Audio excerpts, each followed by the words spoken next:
भूत प्रेत वाली कहानियां हम सभी को रोमांचित तो करती हैं, लेकिन जरा सोचिए, कभी आपका सामना ऐसी शक्तियों से हो जाए तो आपकी क्या हालत होगी। डिसूजा चौल माहिम। कहा जाता है कि इस चौल के आसपास एक आत्मा भटकती है। यह आत्मा करीबन 25 साल पहले इस चौल में रहती थी। मुंबई देश की आंतरिक राजधानी के रूप में जानी जाती है। यहाँ रात कभी नहीं होती, रात में यहाँ अंधेरा कभी नहीं होता और जिंदगी कभी नहीं थमती। लेकिन आपको यकीन नहीं होगा कि इस माया नगरी के चमक के बीच एक रूहानी आत्मा रहती है। भूत प्रेत का नाम लेते ही पुरानी हवेली, कब्रिस्तान या सुनसान जगहों की तस्वीरें सामने आ जाती हैं। लेकिन यह आत्मा सुनसान में नहीं, बल्कि एक चौल के आसपास भटकती रहती है। यहां दिन भर लोगों की चहल पहल बनी रहती है, परंतु यह आत्मा वहीं रहती है।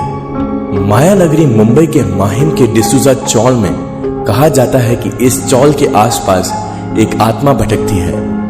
यह आत्मा करीबन 25 साल पहले इस चौल में रहती थी।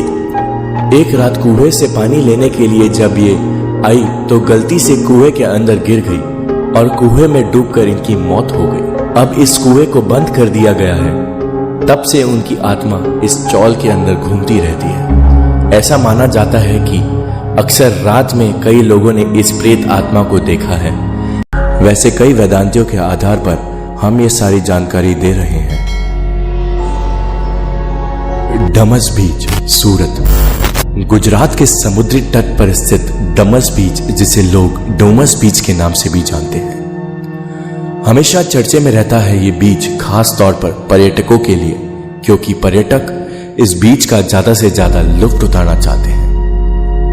लेकिन स्थानीय लोगों की बातें सुनने के बाद अच्छों के पसीने छूट जाते हैं। स्थानीय लोगों के अनुसार इस बीच पर रूहें बसेरा करती हैं। सूर्य अस्त होने के बाद अगर आप इस बीच पर जाएंगे तो आपको चीखने चिल्लाने की आवाजें सुनाई देगी।